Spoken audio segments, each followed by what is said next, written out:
connect with my sexuality and sensuality after being in an environment that is focused on devotion and religion? Is it wrong to feel comfortable with my sexuality and sensuality as long as I am not using it as a tool in a negative way? I want to connect with it if it is an important part of who I am.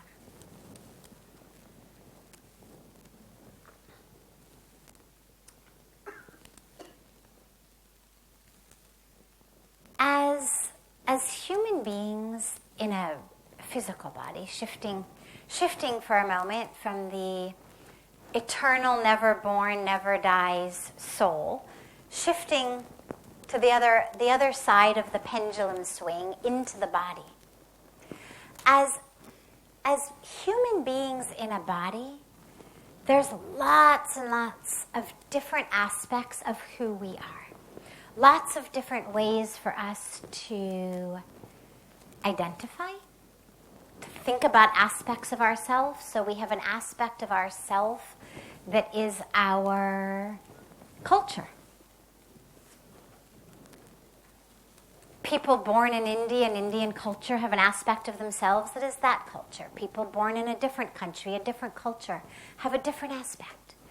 We have an aspect of ourself that is our gender.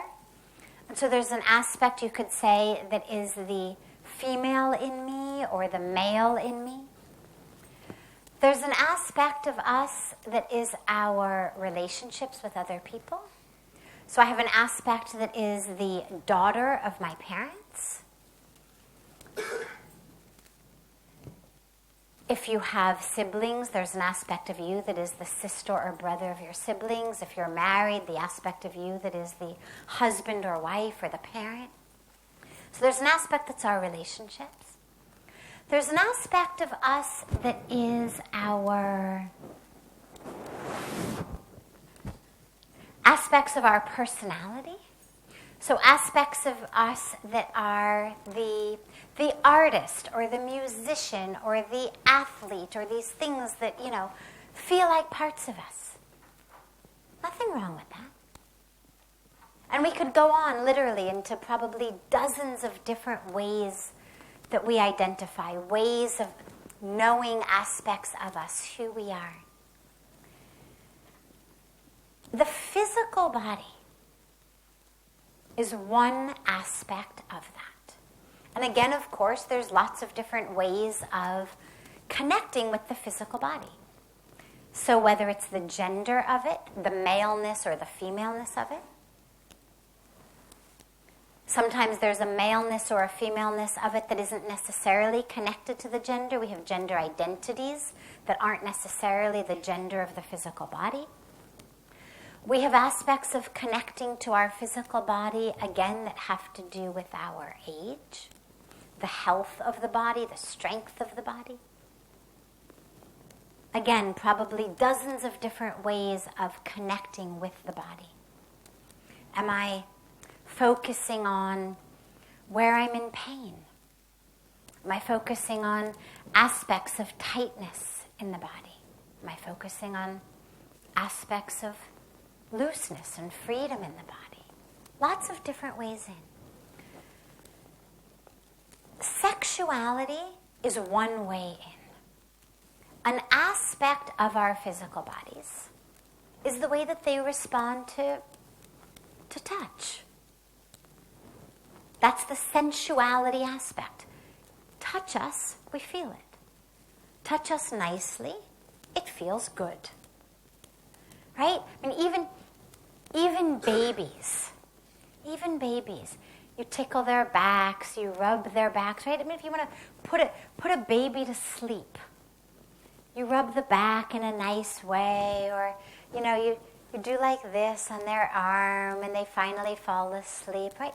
I mean, most of us would probably fall asleep too, but I'm purposely talking babies for a moment, because even devoid of any sexuality, just the aspect of nice touch, loving touch, is something that feels very good. We have sensors on the skin that are connected to pleasure centers, pain centers, reward centers. That which we feel on our bodies is directly connected to very, very deep areas of our brain. It's not just the sensory neurons if I put my hand on a hot fire and, the neurons in my spinal cord immediately pull it back. It's much more subtle. It's a way of connecting with ourselves. Sexuality, a way of connecting with ourselves. The way that our species, and every species almost, is propagated is sexually. And so if we didn't connect sexually,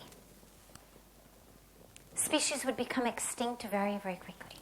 And so for the propagation of the species, there is an aspect of us that is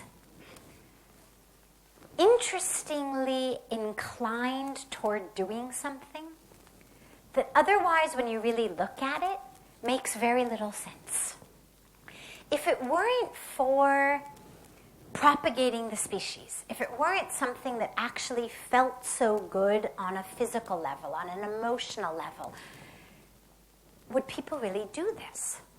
Would people actually have sex if we weren't driven toward it? It's certainly not something that would occur to people. I know, let's do this.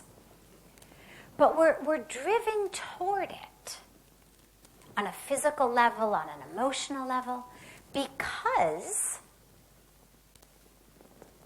this is something that propagates the species.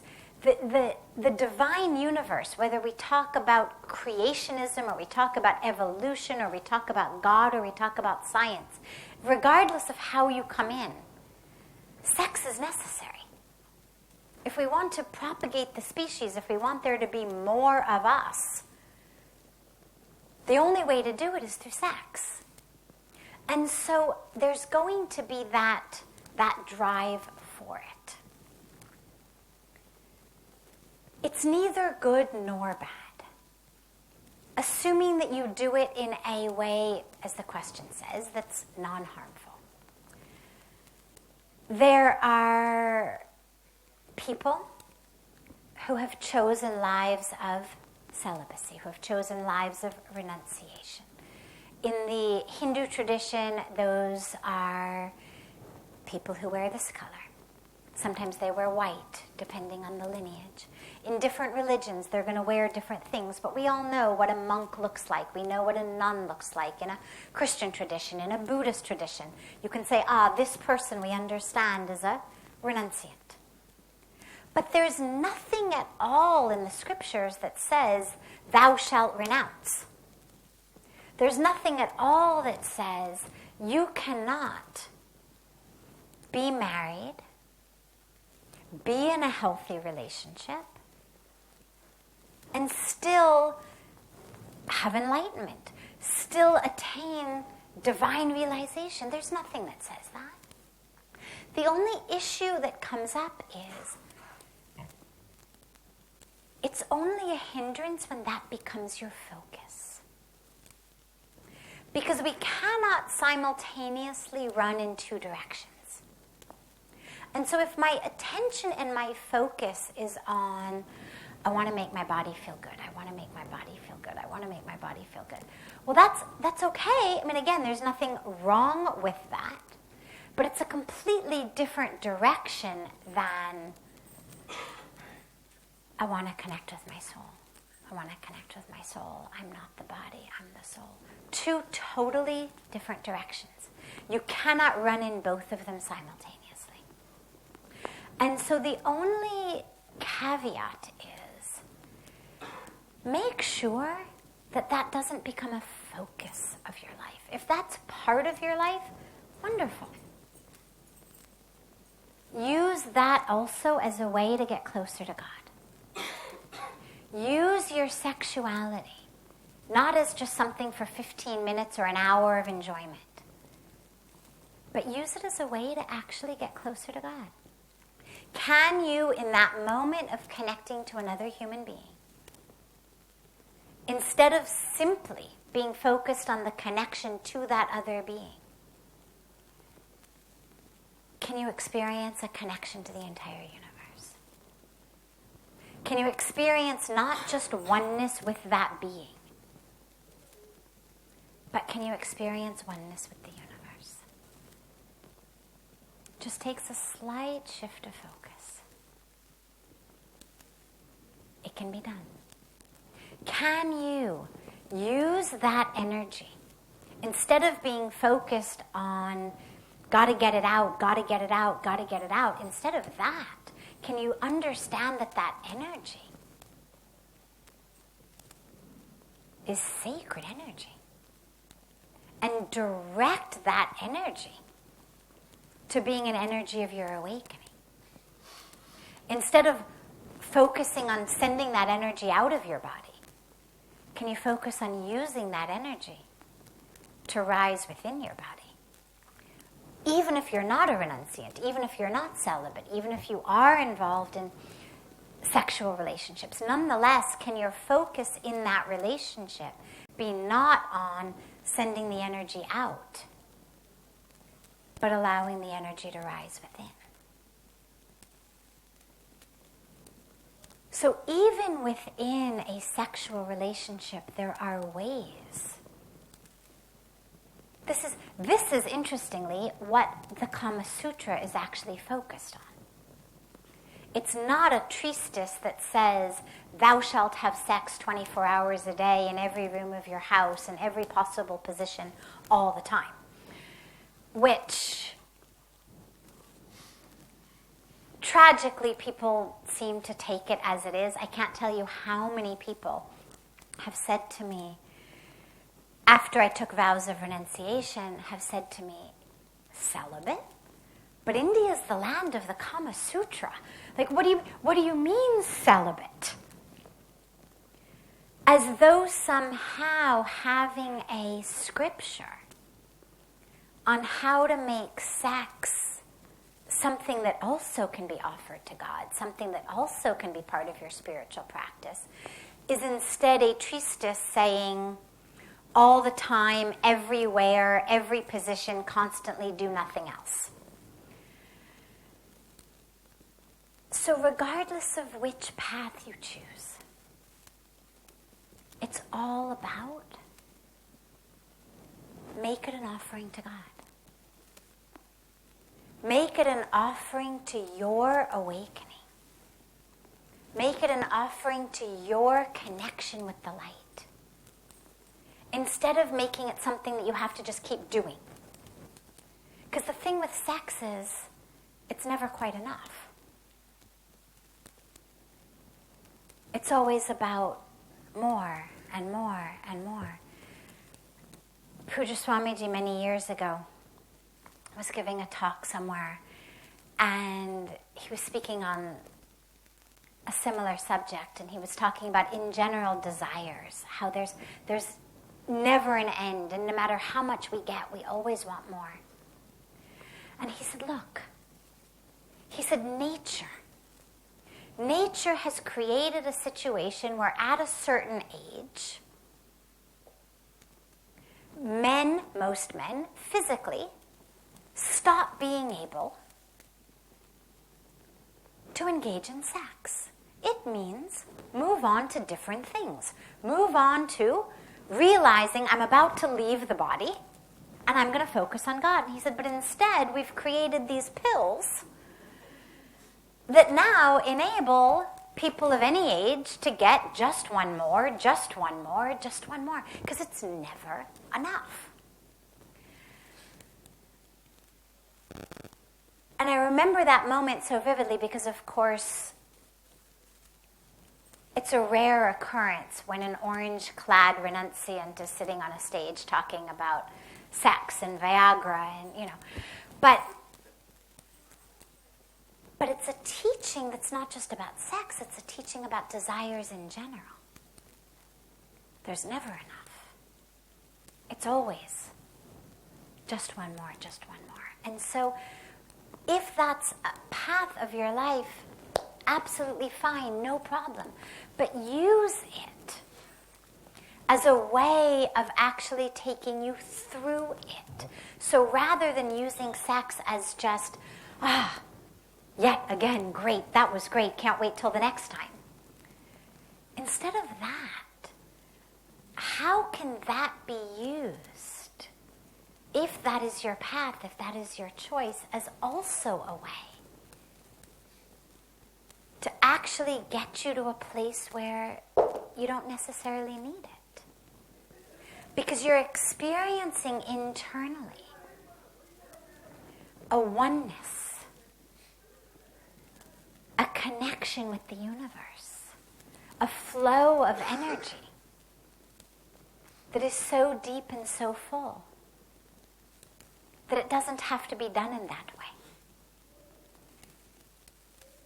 And so how can you use that element within the self as also another way into spirituality? Not to think about it as bad, not to have any guilt around it, not at all. But just in every moment of that, think about it also as a way of connecting with the divine. And so that brings us back full circle to the last element of the question, which is, after having been in Rishikesh, after having been in a place that's focused on religion, how can I now also open myself to that? And the only thing that would prevent someone from doing that is the idea that somehow our religions or spirituality say that's bad or dirty or wrong, which it isn't at all. Otherwise, the vast majority of sages and rishis would have been sannyasis and renunciants, but they're not. They were actually householder sages and rishis. The only thing that makes it wrong is when it's hurting another human being, or when it's being used as a way, even if not directly to hurt yourself, but to pull yourself out of connection with Him. So I'm depressed, I'm bored, I'm frustrated, I'm feeling empty inside. Therefore, this person makes me feel really good about myself. This person says I'm beautiful and wonderful. I'm going to have sex with them. That act of sex makes me feel whole and beautiful and enough, and that's the problem. When I'm using that to make me feel somehow whole and full and complete and enough and connected to the universe, that's not its point.